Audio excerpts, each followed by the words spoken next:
seems good. Good to have you with us, Corvo. I see something there. Haha.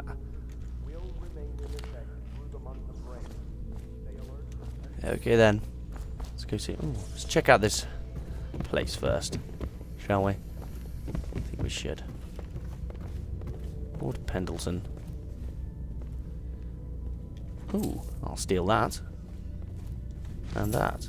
And that. Let's read this. Listen to this. My furnishings have been installed at last with no small amount of complaining by that antiquated boatman.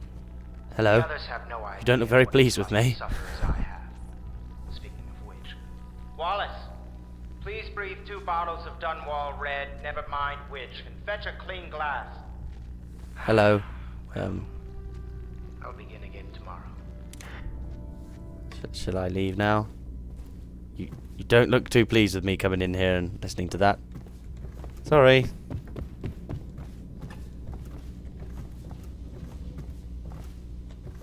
Gaffer's Tale, Volume 2. Final passage.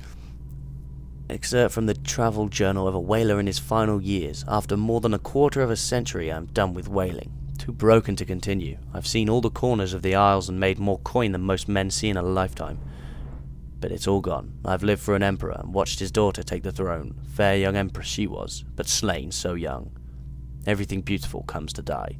I've eaten in every port of the known world and sailed in the loneliest waters you can imagine. I've seen the cliffs around Pandysia. Even the best of it doesn't give me an ounce of joy. The years come back across my dreams as a line of butchered bodies, long, sleek, and singing among the waves under the moonlight, only to be speared by ugly, weather-scarred men who'd knife each other for a good pair of boots. Each year I had less time to come home, sorry. My tongue forgot the language of small chatter, and those who lived in the cities thought me odd. My sister Nina hardly knew what to say to me during our visits. When she lost her business to the Lord Regent's crooked barrister, I was 100 miles east of Morley, gaff hand frozen from sleet as we tracked the first bull whale we'd seen in months. I helped her as much as I could, but Nina died in the early days of the plague. None of it mattered. If I'm jaded and bitter, it's because this industry has taken away my dreams. The world has beaten me. Sad tale. Log entry 1-4. Seems we've moved to a new phase. Martin's improvisations have borne fruit. The former bodyguard has been freed and is en route to the staging location.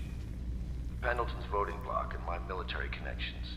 All we've lacked is the ability to project lethal force in a controlled manner against a previously inaccessible... to the point, we need a man who can kill the bastards for us. Corvo is more than capable of that, I have no doubt. N-Ball. Is this off? Switch. Switch, where the hell is it? Right. Havelock log entry 1. It has been days since our men were dispatched to snatch weapons for Corvo in the old sewer. They have not returned, so I can only hope that they succeeded in getting the package delivered.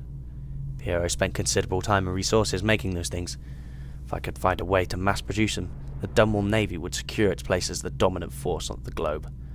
But back to Corvo. Can he actually break out of Coldridge, and if so, will he make his way here? I personally give him odds of 1 in 5. Not good then. Looks like I've done the impossible by getting here. A Gaffer's Tale Volume 1. At Gaffer's early adventures, my sister Nina and I left Tivia together, saying goodbye to our aunt, the woman who had raised us since childhood, leaving behind our home city of Yarrow and the cold, but beautiful white landscapes we had always known. We boarded the ship for Dunwall. Our parents had left us with a sizable inheritance, and we spent half of this getting to the capital city and establishing a small import shop dedicated to Tivian furs. Once I'd helped Nina establish the business, I was free to pursue my dream.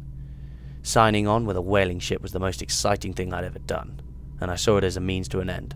Someday I would captain my own crew, and eventually own a fleet of similar vessels. With tears in her eyes, Nina kissed me farewell, and I did not see her again for many months.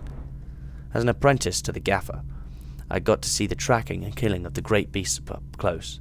Nothing had ever fired my spirit so, as the wind and pounding waves racing after a wounded whale, being pulled by a skein of cables embedded in its thick flesh.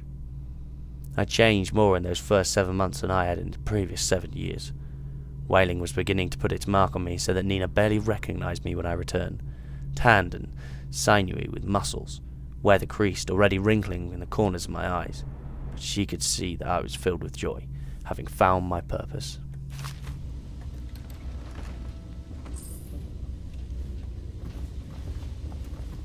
Another novel here. Admiralty and the Fleet.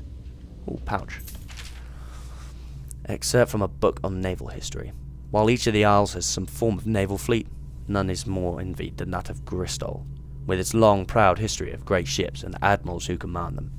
Boys come of age in the cities of Bristol hoping to someday captain such a ship, and family dynasties are made by those captains who track down infamous pirates or crush seditious uprising, as during the Morley insurrection. In times of war and peace, Bristol continues to innovate at sea. The ship designs of Anton Sokolov himself now represent the highest standard in whaling trade, allowing crews to haul and kill up over the deck and begin their butchery and processing, even as the ship returns to Dunwall.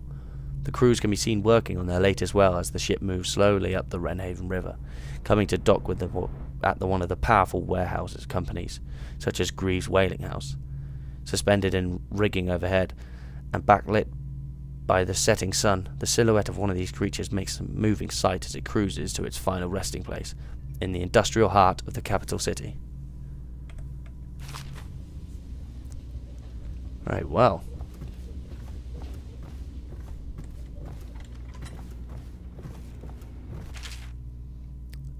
What will we do? That's a song.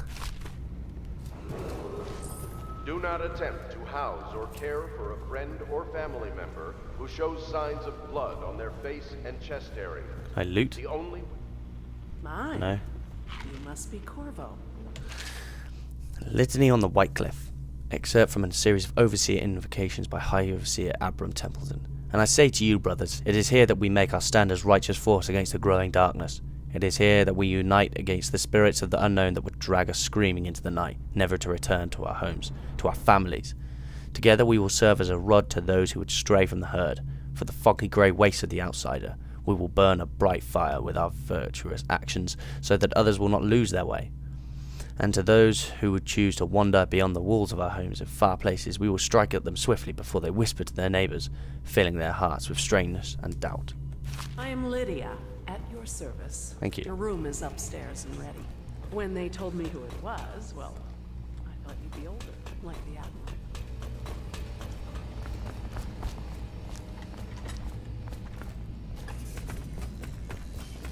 Pierro, what's this? I'll be crafting your weapons and gear. All custom work. For you, I will create the tools of a master assassin.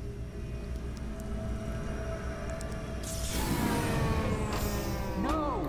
This cannot happen now. The tank of whale oil is running. Will you get a new tank from upstairs, please, while I hold this in place? Be careful.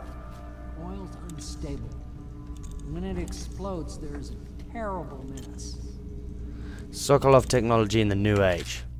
Excerpt from a recent book detailing Sokolov's machines. One of the advantages of the Sokolov technologies is that they share the same magnetic socket for the tanks of processed whale oil they use as fuel. When a tank is exhausted, another can be plugged into place with ease, and the process is simple enough that any common workman, or even the lowest guardsman in the city watch, can handle the task. This applies to the arc pylon and the wall of light security systems, as well as the powered carriages used for transport by those few who are wealthy enough to afford them.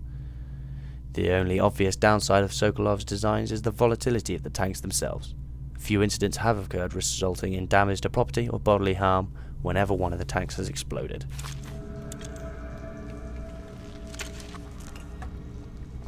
Okay, well, let's go get one. Oh, there's another book here. A second solution. It is through no fault of my own that the average citizen expressed a preference for Sokolov's elixir over my own formula, sold as Pierro's remedy, a name I did not choose for myself, you must know the truth. The public has spoken its usual message of idiocy, spending their coin as a means of selecting Sokolov's formula over mine, which I believe to be equal, if not superior. Much has been made of the popularity of these concoctions as a means of resisting this remarkable new plague. I say remarkable because this strain works with an efficiency we have not seen in the history of Empire. This plague now making its way through the city of Dunwall is unrivaled in its effectiveness. I have studied it, with the blood of those so afflicted, and it's nearly perfect, elegant, in fact.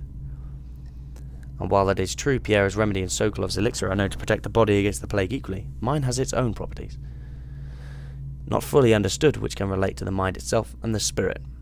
And it is this way that my formula wins out. Here is where one should pay attention to the contest, for you see Sokolov's elixir, with its emphasis on brute animal body, is a crass goo better suited for livestock. The subtle secret and variance in the key ingredients making up Pierro's remedy ensure that it works on the higher functions that separate humankind from its mindless blue-jawed hagfish swimming in the Wrenhaven River. Pierro, no, I will not sign off these purchases. A bag of powdered crystal, Tivian ore. What's wrong with all the metals in Gristol? King Sparrow feathers? If you need feathers, sacrifice your own pillow. Maybe at the academy everything you need was paid off by tariff and handed out willy-nilly. But this is my bar, or what's left of it, and we're operating on a budget. We're running low on oil, food, elixir, building materials, and everything else, so you've got to slow down. While I'm footing the bill, I will not approve of your purchases unless they are absolutely required. No more copper wire or special herbs. If you need these things, go out and scavenge them. Half the city is in ruins, and so no one is going to miss any of the old crap you seem to need. Admiral Havelock.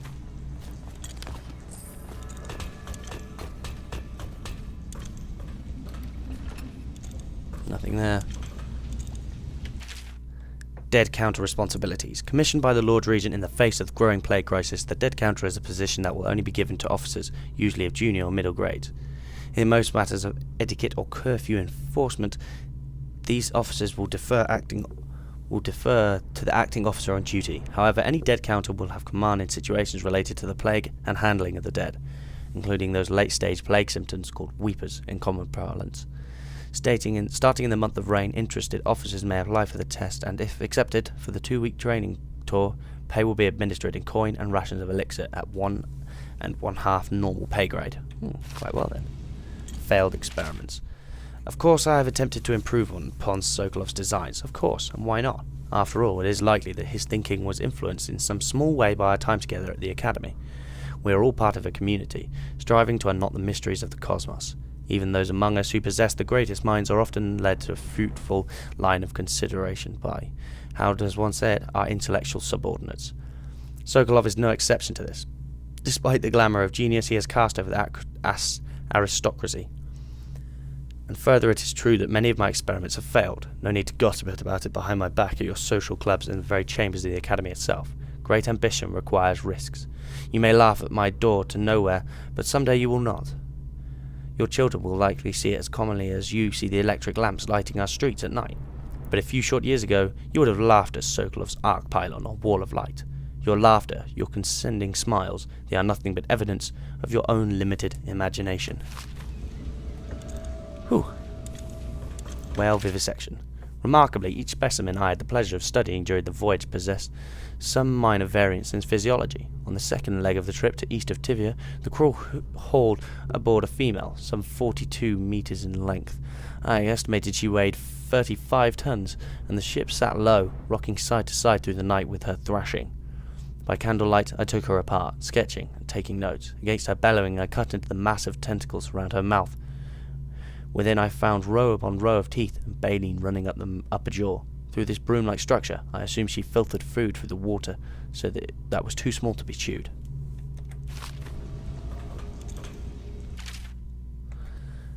Out at sea, they secure the beast with hooks, with lines that from the main ship and from several smaller boats. Boys keep the whale from diving deep. Once it's caught, a larger hook is driven through the tail, which is used to hoist the creature up through the chute. They moan and bellow for some time as they get onto the deck, then lift them into the scaffolding overhead. The ship adjusts its prow and returns port in Dunwall, where the crew works on the great creature, slicing off the fattiest parts while it still lives.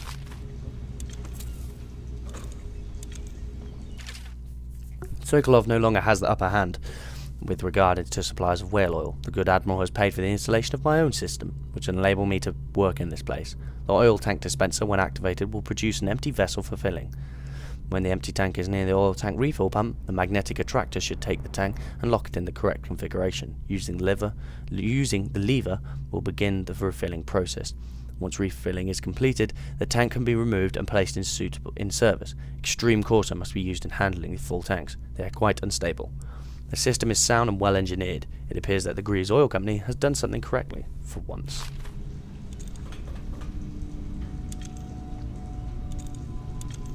I think we're going to end the episode here, and then we will continue next time I get back.